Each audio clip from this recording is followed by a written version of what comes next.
On that flight, while a stranger pressed an oxygen mask to my face, I didn't think about dying. I thought about my dad's name on my phone screen and the 3 words I'd been too proud to send. We should talk. I was in seat 14A, forehead resting against the cool plastic by the window, pretending to watch clouds when, really, I was just trying to outsit my own life. The cabin was dim, that artificial twilight airlines use to convince you it's always time to rest, and the engine hum had become a kind of background hypnosis. Then my chest tightened, not dramatically at first, just enough to make one breath feel shorter than the last. I shifted, rolled my shoulders back, tried again. The air stopped halfway, like someone had quietly turned down the volume on my lungs. Heat crept up my neck, and a light sweat gathered under my shirt, small beads that suddenly felt enormous. I told myself it was stress, jet lag, the 5th day of bad conference food. That's what a rational person does, right? Explains things away. You might do the same, at least at first. But try to picture this for a moment. You take a breath, and your own body answers with a quiet no. My fingers trembled when I reached for my water bottle. The man beside me asked if I was okay. I said yes, because that was easier than telling the truth. My voice sounded thin, like it came from somewhere 2 seats back. When the flight attendant leaned over me and hit the call button, my phone slipped off my lap and lit up on the floor. On the screen, the last message thread I'd opened, my father. At the bottom, still unsent, sat those 3 simple words. As the plane kept cutting through the sky, I had the sudden, icy thought that time might be running out, and the only thing I'd left between us was silence and an unfinished sentence.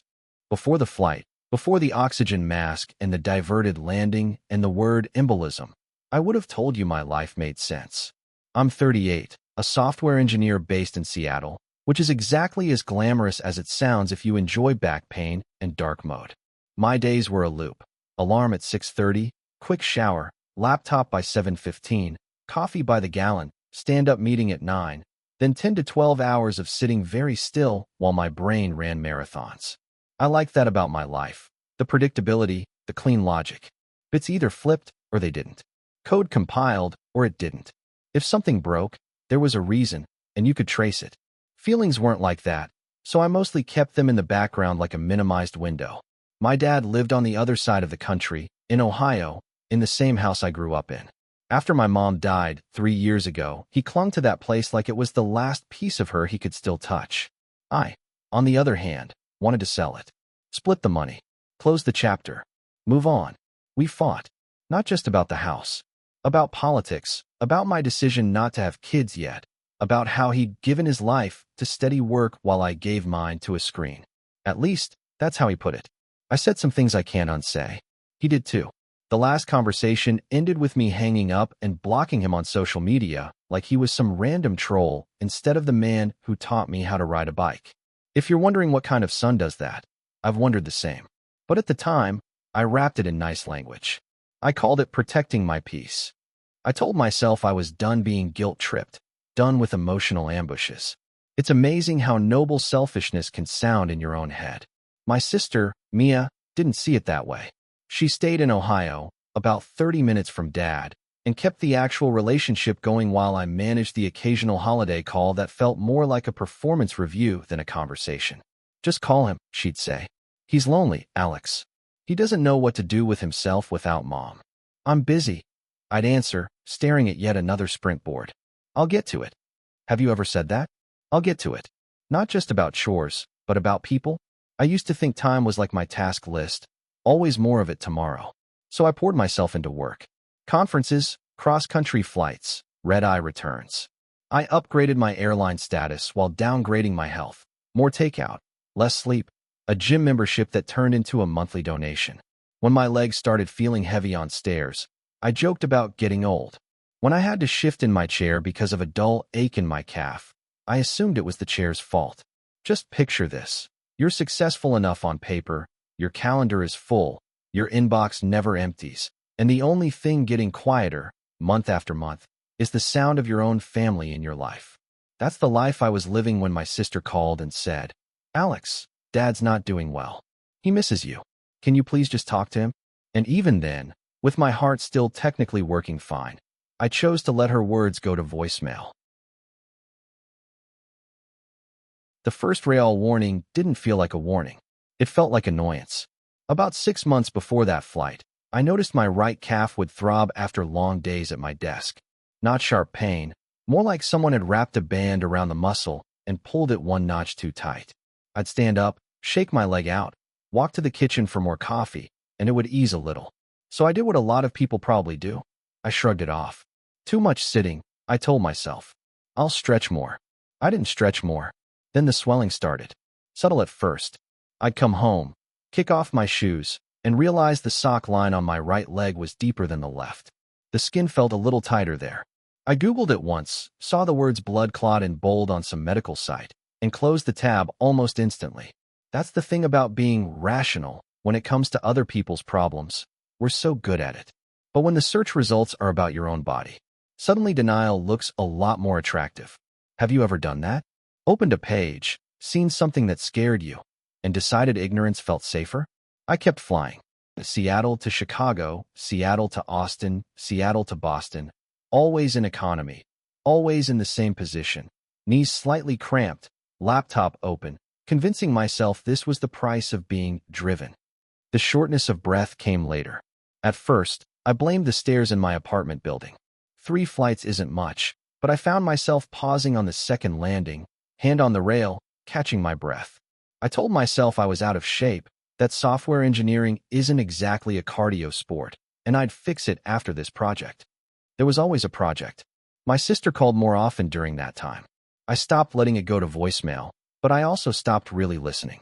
Dad's been quiet, she said one evening while I was half watching a build process on my second monitor.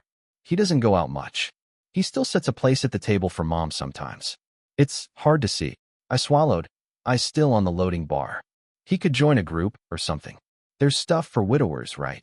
He doesn't want a group, she said. He wants his son. The words sat between us. I felt that now familiar pressure in my chest, not physical this time, just heavy.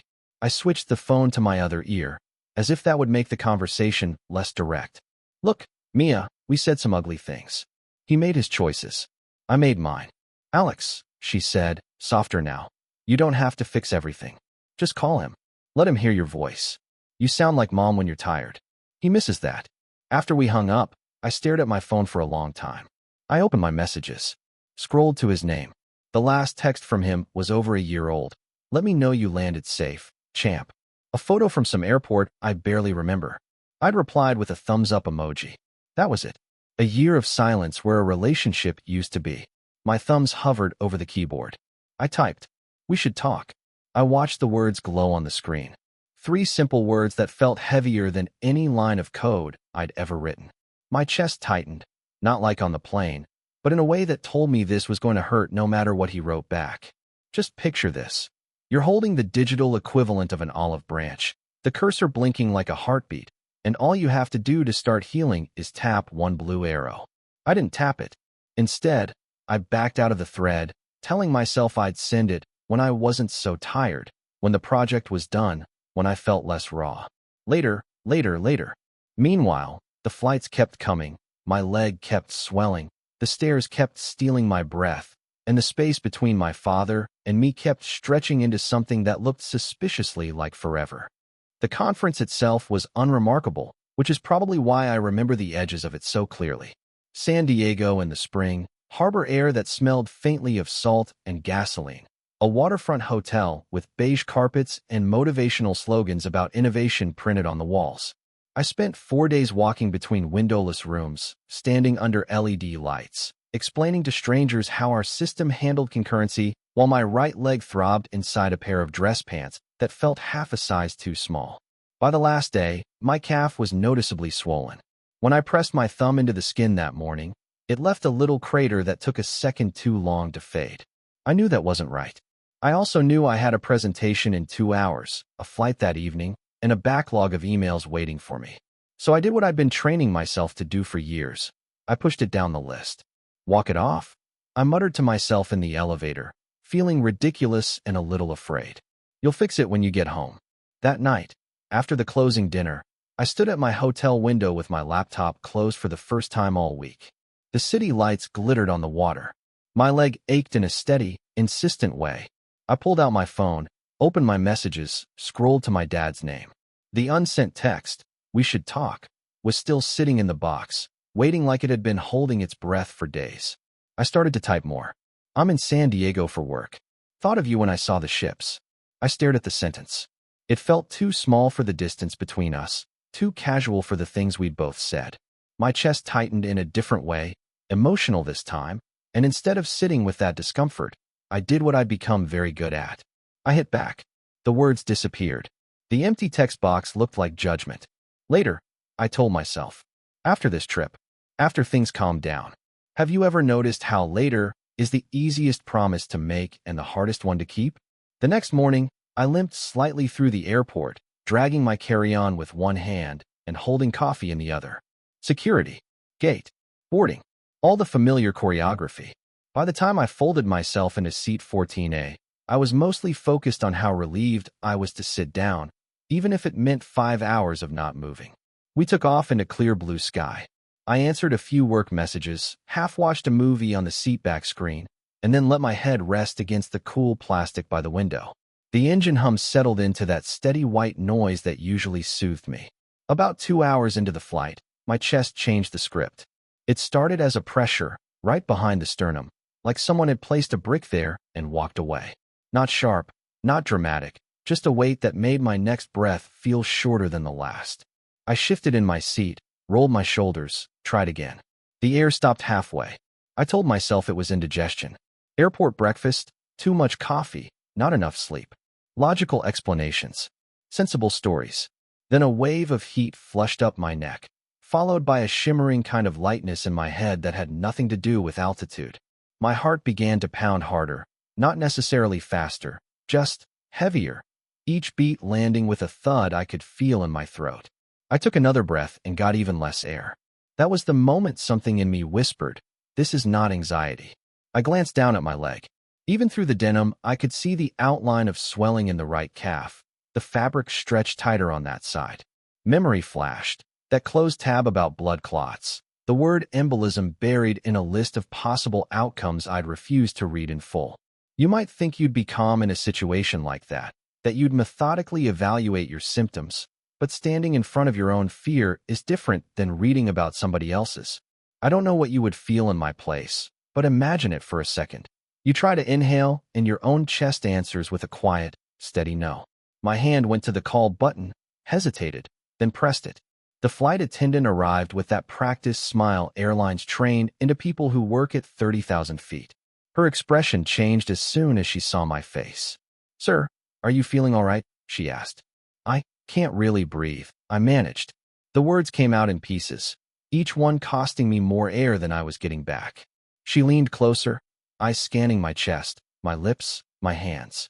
"Any pain?" "Chest. Started few minutes ago." I swallowed, felt how dry my mouth was. "Right leg swollen." "Been like that."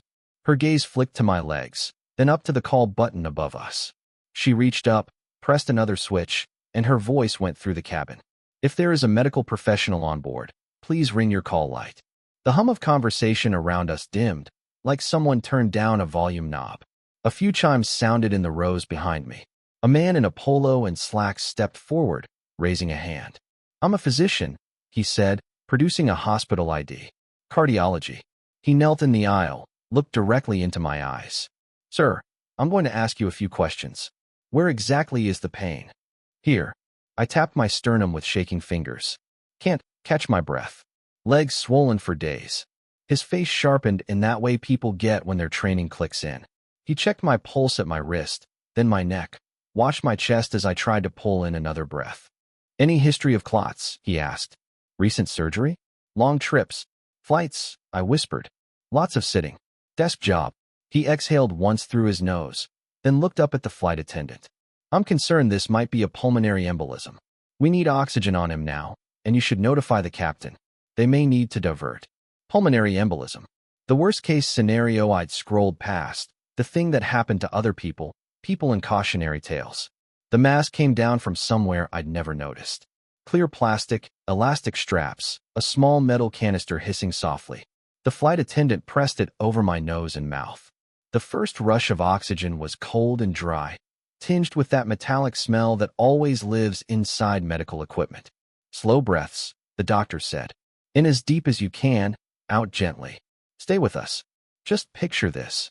You're strapped into a chair above the clouds, a stranger's hand holding an oxygen mask to your face, another stranger listening to your heartbeat, and every cell in your body is suddenly very aware of how far away the ground is. Over the intercom, the captain's voice came on, smooth but tighter than before. Ladies and gentlemen, we have a medical situation on board and will be diverting to Denver. Please remain seated with your seat belts fastened. We appreciate your cooperation. The plane began to turn. I felt it more than saw it, the slight shift in gravity, the way the engine tone changed. The cabin was quiet now in that charged way people get when something serious is happening and nobody wants to admit they're scared. As I tried to pull air through the mask, my vision started narrowing at the edges, the world shrinking to a tunnel framed by plastic and worried faces. Somewhere in the blur, something slipped off my lap and hit the floor with a small thud. My phone. The flight attendant bent to pick it up, screen already awake, and handed it back to me. My thumb brushed the glass, and for a second the pain receded behind a different kind of ache. Messages. My dad's name at the top of a silent thread.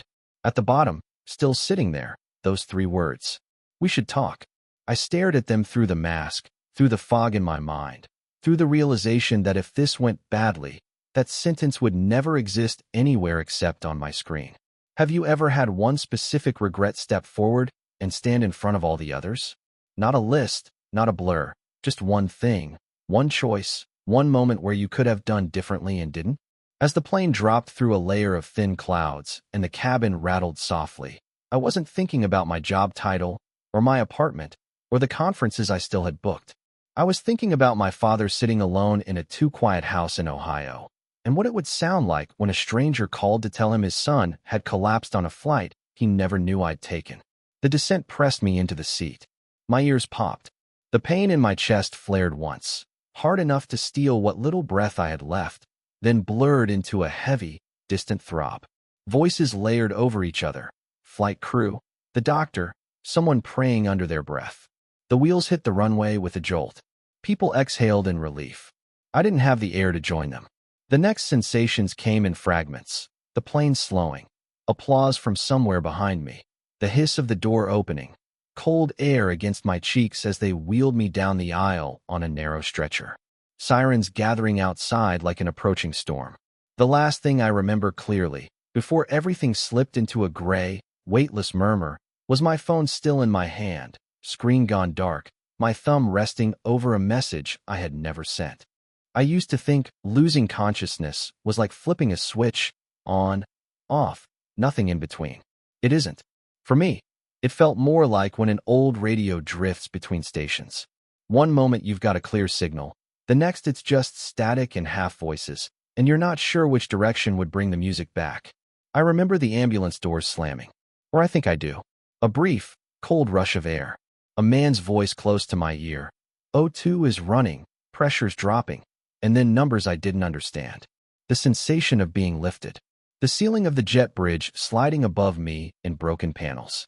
Fluorescent lights passing overhead like slow meteors. But then those things faded and something else took over. Not light, not tunnels, just quiet. Imagine for a second that the world turns its volume down to almost nothing.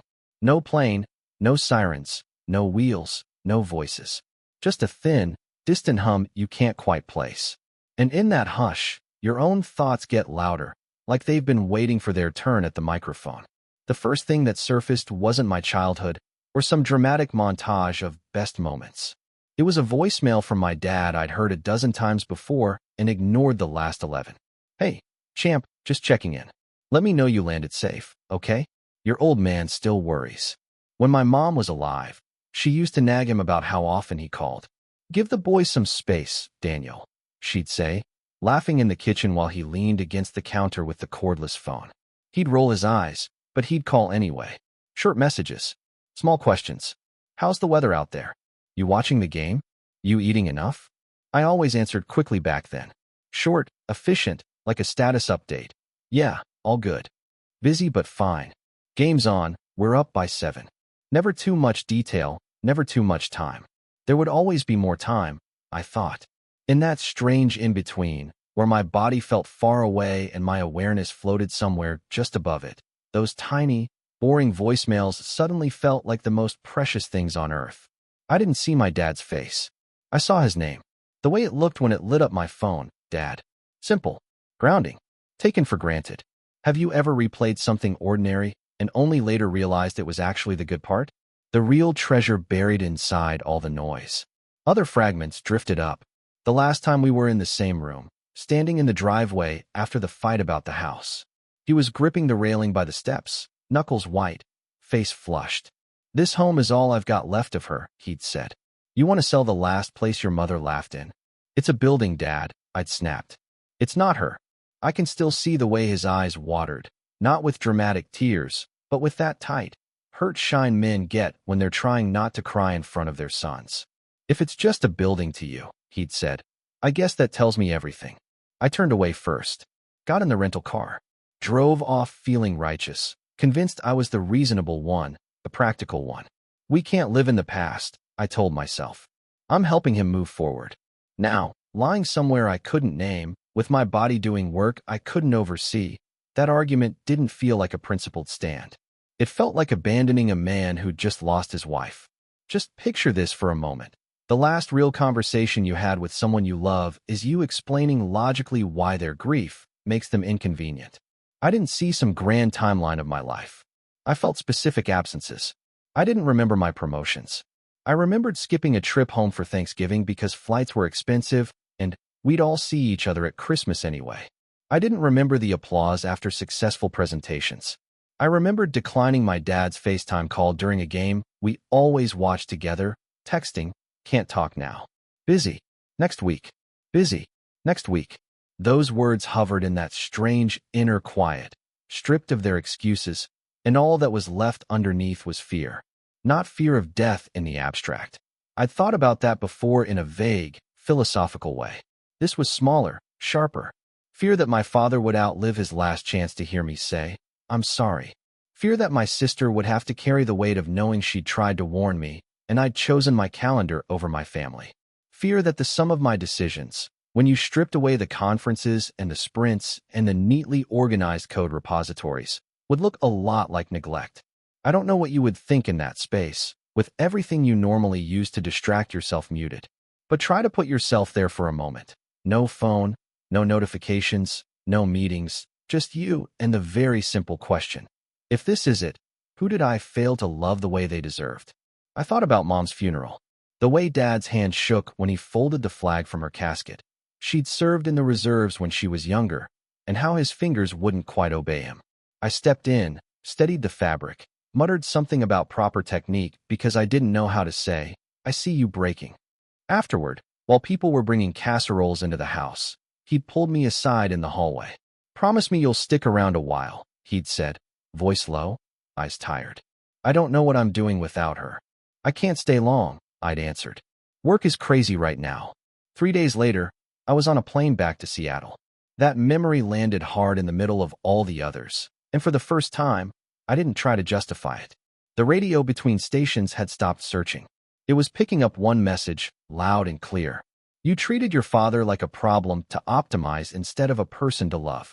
If you're waiting for some moment where a voice told me I'd get another chance, that didn't happen. There was only the weight of my own realization and a thin thread of something that wasn't quite a prayer and wasn't quite a promise. If I get out of this, I thought. No, I felt. I will not leave that text unsent. There were no words, no light, just a quiet, stubborn intention forming in the fog. Somewhere beyond that inner space, a monitor beeped. A machine adjusted. Footsteps moved closer. But inside, it was just me and the echo of all the times I'd chosen later, knowing that if I woke up, I would have to start choosing differently. Coming back felt like surfacing through murky water. First there was sound, before there was anything else. A soft, repetitive beeping, like a metronome set just a bit too slow. The low whoosh of air moving through something. A distant murmur of voices I couldn't quite place, like a conversation happening in the next room with the door half closed. Then there was weight. My chest felt heavy. My tongue felt wrong in my mouth. Too big, too dry. My right arm wouldn't move when I asked it to, as if someone had quietly disconnected it in the night. I peeled my eyes open, one at a time. The ceiling above me was off-white with little perforated dots, the kind you see in offices and schools. A fluorescent light hummed quietly to my left. On my right, a plastic bag of clear fluid hung from a metal pole, connected to my arm by a line of tubing taped to my skin. Everything smelled faintly of antiseptic and something else, rubber, maybe, or plastic. For a moment, I didn't know where I was. Then I felt the cannula in my nose, two small prongs feeding cool oxygen into my nostrils, and the word ICU floated up from memory, bringing a wave of realization with it. I was alive. I took a breath, gingerly, expecting the same wall I'd felt on the plane. The air came in, not easily, but fully enough. My chest ached, but not with that crushing, suffocating panic. The ache was dull, sore, like a muscle that had been overworked. Alex. The voice pulled my eyes to the left. My sister sat in a chair near the bed, one leg pulled up under her, head tilted back against the wall. There was a blanket draped over her shoulders, and her dark hair was gathered in a messy bun that had clearly lost the fight hours ago. Dark circles smudged under her eyes. She looked smaller, somehow. As I shifted, the bedsheets rustled. She jerked awake, blinking, then focused on me. For a second she just stared, like she was trying to decide if I was really conscious. "Hey," I croaked. The sound of my own voice startled me. Thin, cracked, like I'd swallowed sandpaper. Her hand flew to her mouth. Her eyes filled so quickly it was as if the tears had been waiting behind them for hours. "Oh my God," she whispered, standing so fast the blanket fell to the floor. "Alex, you're up." She was at my side in a moment, fingers wrapping around my left hand, the one without all the tubing. Her grip was warm and trembling. "Water," she said, glancing around. "Wait, let me get the nurse. Don't try to move too much, okay?" Before I could answer, another sound cut softly through the room. A familiar throat clearing, rougher than I remembered, from the other side of the bed. "Give the boy a second, Mia," a man's voice said quietly. "Let him figure out where the hell he is." I turned my head, too fast, apparently, because the room tilted and a faint wave of nausea rolled through me. When it settled, I saw him. My father sat in a chair by the window, a styrofoam cup of hospital coffee cradled in both hands. He looked smaller, not just older, though he was that too, hair thinner and grayer, lines deeper around his mouth, but as if someone had quietly taken away some of his volume. His shoulders sloped more. His flannel shirt hung looser. He was watching me the way you watch something fragile, like if he moved too quickly, I might disappear. For a second, neither of us said anything. If you've ever rehearsed a conversation in your head 100 times and then, when you finally get the chance to have it, your mind goes completely blank. You know that feeling. I don't know what you'd say, waking up to someone you'd shut out of your life, but try to imagine it. Your body weak, your throat raw, your past mistakes sitting in a plastic hospital chair with your eyes. "Hey, Dad," I finally managed. It came out small, not defiant, not defensive, just small. His eyes shone, not with big dramatic tears, but with that glassy tightness I remembered from Mom's funeral. He cleared his throat again, looked down at his coffee, then back at me. "Hey, champ," he said. The old nickname landed in the room like a gentle punch. "Took the scenic route, didn't you?" It was such a him thing to say that something in my chest broke open. Not physically, emotionally. All the anger I'd nursed, all the carefully constructed arguments, all the righteous monologues I'd drafted in my head. They didn't evaporate so much as shrink, suddenly, compared to the sight of him in that chair. Mia sniffed, wiping her face with the back of her hand. "I'm getting the nurse," she said, squeezing my fingers before stepping away. The room quieted again, leaving just me and my father and the steady beep of the heart monitor at my side. "How long?" I asked, every word an effort. "You've been out proper for a day or so," he said. "In and out before that. They said it was close." His jaw clenched on the last word. He looked at the machines instead of at me. "Pulmonary embolism," he continued, like he'd been practicing the phrase. "Blood clot in the lung. They said it probably came from your leg. All that flying." His mouth twisted. "Guess you really were busy, huh?" There was no accusation in his voice. That almost made it worse. "Just picture this. The person you hurt the most sitting at your bedside, coffee gone cold in his hands, Not asking you why. Not lecturing you. Just staying. Just being there. I'm sorry, I whispered. The words tasted unfamiliar, like I'd forgotten how to say them, but they were the only ones that made sense. He swallowed. His fingers tightened around the cup until it crinkled. For a long moment, he didn't answer. Then he took a slow breath. Yeah, he said, eyes still on the monitor. Me too. It wasn't a grand reconciliation. No music swelled. No years of pain vanished in a single hug. The nurse came in a few seconds later, checked my vitals, adjusted my oxygen. Mia texted someone, probably the rest of the family, to say I was awake. But under the fluorescent hum and the beeping monitors, something small shifted. We were in the same room again. We were breathing the same air. And for the first time in a long time, I wasn't running. Recovery isn't a montage. No one tells you that in the inspirational stories. They give you the crisis, then the triumphant music, and suddenly you're jogging at sunrise and hugging everyone in sight. Real life moves slower. It limps. The first week after the ICU, my world shrank to the length of the hospital hallway. A physical therapist came in every morning, cheerful in a way that should have annoyed me, but somehow didn't. She taught me how to get out of bed without pulling on the 4-line, how to stand up without my vision going gray at the edges, how to walk 10 steps, then 20, then all the way to the door. My legs still hurt. My chest ached every time I took a deeper breath. There were blood thinners, compression socks, follow-up scans. A list of things I had to do and a longer list of things I wasn't allowed to do yet. My dad was there for most of it. He didn't hover. He didn't smother me with questions. He just occupied the room. Sometimes he'd sit by the window and do the crossword from the local paper he insisted on finding even in another city. Sometimes he'd watch the game on the tiny TV without sound, eyebrows lifting when something big happened, then glancing over to see if I'd noticed. It was awkward at first. We were two people who used to know each other very well, pretending we were strangers who happened to share a face shape. One afternoon, a few days before I was discharged, he sat down in the chair by my bed with a sigh that sounded older than him. "You scared the hell out of us, you know that?" he said. "I'm starting to get that impression," I answered, managing a small smile. He looked at me for a long moment. "Mia called me," he went on, "from the airport. Said you collapsed on a plane. That they didn't know if—" He stopped, cleared his throat. "She didn't know if you'd make it." The silence that followed didn't feel empty. It felt packed, with all the calls I didn't make, all the visits I skipped, all the times I'd chosen later. "I almost didn't come," he admitted, eyes fixed on the sheet near my hand.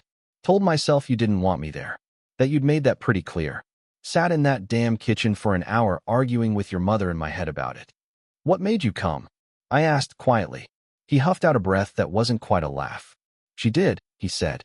"Your mother. Or what she would have said. He's your son, Daniel. Go." So I went. Have you ever realized, too late, that the people you push away might still be walking toward you anyway? Just picture that for a second. Someone you've hurt, someone you've shut out, sitting next to your hospital bed because love outran pride. After I was discharged, the doctors told me I couldn't fly for a while.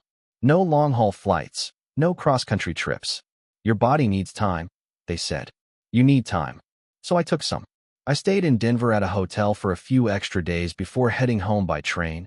Slow, steady, ground under wheels instead of sky under wings. Dad and Mia took the same route, sitting across from me in the compartment, a plastic bag of snacks between us like a peace offering. We didn't dive into deep conversations right away. We talked about small things. Weather. The ridiculous price of stadium food. How weird it was to see mountains like that out the window. But every now and then, the conversation would slip. "Your mom would have loved this," Dad said once, watching the sunset wash over the peaks. "She always wanted to take the train out west." "Why didn't you?" I asked. He shrugged, eyes still on the window. "We thought we had more time." That sentence sat with me long after the sky went dark. Back in Seattle, my life didn't snap back like a rubber band. I went back to work eventually, but not the same way. I got a standing desk. Set alarms to move every hour. My company's HR department sent me pamphlets about wellness programs I used to ignore. This time, I read them. I started walking in the evenings. At first just to the end of the block and back, then around the neighborhood, then down to the water. No headphones. No podcasts. Just my own thoughts and the sound of my breathing, which I listened to like a fragile, precious thing. The bigger change wasn't physical, though. The day after I got home, I opened my messages, scrolled to my dad's thread, and stared at the blank text box for a long time. My heart pounded harder than it had on the treadmill they'd used to test me before I left the hospital. Then, slowly, I typed, "We should talk." I didn't let myself hesitate this time. I hit send.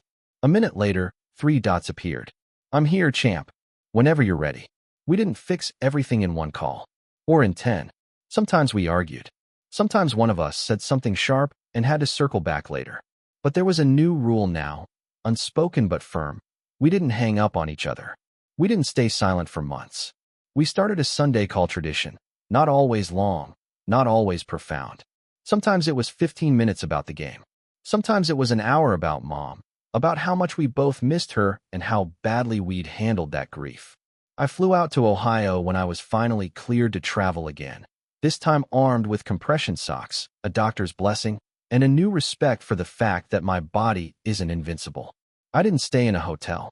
I stayed in my old room, the posters faded on the walls, the bed smaller than I remembered. Dad and I watched a game together in the living room, the same old couch under us, the same old TV. The silence between plays didn't feel like distance anymore. It felt full, of second chances, of all the words we were slowly learning how to say, and of all the words we didn't need to say out loud to know they were there. If you've ever thought, it's too late to fix this, I get it. I really do. But sitting there in that room, my father beside me, my legs stretched out on the ottoman with a pillow under it, I realized something simple. It wasn't about fixing everything. It was about staying. Sometimes people ask me if that flight changed everything. It didn't. Not overnight. I still get impatient. I still miss calls sometimes. I still fall down rabbit holes of work and forget to eat lunch. I'm not a different species now. I'm just more awake. What changed is what gets loud in my head when the room goes quiet. It's not my to-do list anymore. It's not the next promotion, or the next conference, or the next upgrade on my airline status. It's my dad, grunting a little when he sits down beside me on the couch. It's my sister's laugh when I mispronounce the name of whatever restaurant she's obsessed with that week. It's my mother's voice in old videos, telling me to stand up straight. I still think about that unsent text sometimes, the one that watched me nearly die on that plane. We should talk. If I'd never woken up, that would have been the truest summary of my life with my father. We should have talked. We didn't. So let me ask you something, and take a second to really hear it. Is there someone in your life right now who deserves more than silence from you? Just picture, for a brief moment, their name lighting up your screen. Imagine the first simple thing you could say that isn't perfect, isn't poetic, but is real. How are you? I'm thinking about you. Can we talk? You don't have to wait for a plane, or a hospital, or a beeping monitor to make that choice. If you still have the chance to say something kind, don't leave it for later. Time isn't a project you can extend. It's a gift that runs out, quietly, while we're busy with other tabs. And being loved, having someone to love, might be the rarest gift we get in this life.